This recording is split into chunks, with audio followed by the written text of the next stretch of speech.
Westminster एबे में king Charles की ताजपोशी की ब्रिटेन का एक तबका विरोध कर रहा है तो एक तबका समर्थन भी। कई ऐसे लोग हैं जो किंग की ताजपोशी से खुश नहीं हैं और इसका विरोध कर रहे हैं। लेकिन हकीकत यही है कि 1000 सालों से चली आ रही परंपरा के अनुसार ब्रिटेन को अपना राजा मिल गया है। ताजपोशी के बारे में जब पूरी दुनिया बात कर रही है, बड़े बड़े दिग्गज ब्रिटेन पहुंच रहे हैं, तो फिर इस ताजपोशी का विरोध क्यों? दरअसल इसका भी एक कारण है। सितंबर 2022 में क्वीन के जाने के बाद लोग सड़कों पर तख्तियां लेकर खड़े थे जिन पर लिखा होता नॉट माई किंग। आमतौर पर यूके में अलग अलग मुद्दों पर प्रोटेस्ट होता रहता है, कोई बखेड़ा खड़ा नहीं होता। लेकिन क्वीन की मौत के बाद पुलिस ने प्रोटेस्टर्स को कुछ घंटों के लिए पकड़ना शुरू कर दिया था। एक समय पर दुनिया की सबसे ताकतवर राजशाही रह चुके ब्रिटेन में अब इसको लेकर लोग गुस्से में हैं, लोग नाराज हैं। वे मानते हैं कि ये सब पुराने चोचले हैं जिन्हें अब खत्म हो जाना चाहिए। ज्यादातर लोग मानते हैं कि इससे आम लोगों की जेब पर बोझ पड़ता है।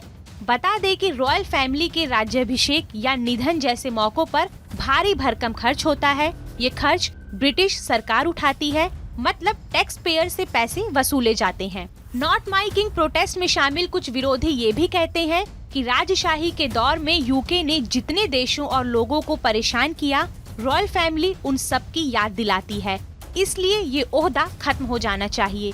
एक अनुमान के मुताबिक किंग की ताजपोशी में तकरीबन 1000 करोड़ का खर्च आएगा। क्योंकि ये समारोह देश की जिम्मेदारी है तो इसका खर्च भी करदाता उठाएंगे। इससे पहले साल 1953 में क्वीन एलिजाबेथ द्वितीय की ताजपोशी में ब्रिटिश सरकार ने लगभग 1.5 मिलियन पाउंड खर्च किए थे।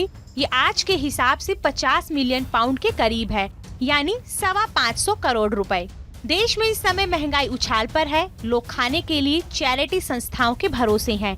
ऐसे में भव्य आयोजन सबको अखर रहा है। क्या कहता है survey? National Centre for Social Research ने हाल ही में एक सर्वे करवाया, ये समझने के लिए कि लोगों के दिल में राज परिवार को लेकर कैसे भाव हैं। इस पर केवल 29% लोगों ने ही कहा कि राज सत्ता बहुत जरूरी है, वहीं ज्यादातर युवा इसके खिलाफ आ रहे हैं। ये वजह भी है। किंग चार्ल्स ने समारोह में आने वाले मेहमानों की लिस्ट को काट छांट कर 2000 विदेशी मेहमानों तक पहुंचा दिया। वहीं उनकी मां क्वीन एलिजाबेथ की ताजपोशी में 8000 गेस्ट आए थे। ब्रिटेन सरकार ने प्रोटेस्ट कानून में बड़ा बदलाव किया है। एंटी प्रोटेस्ट कानून के जरिए इस कानून के तहत अगर प्रदर्शन के दौरान शोर हो जिस पर कोई शिकायत करे तो स्कॉटलैंड यार्ड जाकर प्रदर्शनकारियों पर एक्शन लिया जा सकता है। प्रोटेस्ट के चलते अगर किसी को दफ्तर जाने में देर हो जिससे काम पर बड़ा नुकसान हो सकता हो तो सख्त कदम लिया जा सकता है। मेडिकल जरूरत या किसी भी किस्म की इमरजेंसी हो तो भी वो पुलिस से मदद ले सकता है। शाही परिवार की गरिमा को चोट पहुंचाने पर साल भर की कैद, 5000 पाउंड जुर्माना या फिर दोनों ही सजाएं दी जा सकती हैं। ऋषि सुनक की लीडरशिप में इसी साल जनवरी में ये कानून लाया गया है। पब्लिक ऑर्डर बिल में कई और संशोधन हुए जो पुलिस को छूट देते हैं कि वो प्रदर्शनकारियों पर कार्रवाई कर सकें। इसके तहत पुलिस को इंतजार नहीं करना होगा कि प्रोटेस्ट करने वाले हुड़दंग मचाएं, जिसके बाद ही वो एक्शन ले। हुड़दंग की आशंका देखकर भी कार्रवाई हो सकती है।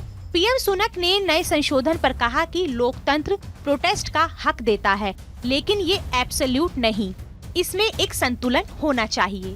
तो आपकी इस खबर पर क्या है राय, हमें कमेंट बॉक्स में जरूर बताएं। बाकी देश और दुनिया की तमाम बड़ी खबरों से जुड़े रहने के लिए सब्सक्राइब कीजिए हमारा डिजिटल चैनल और देखते रहिए TV9 भारतवर्ष।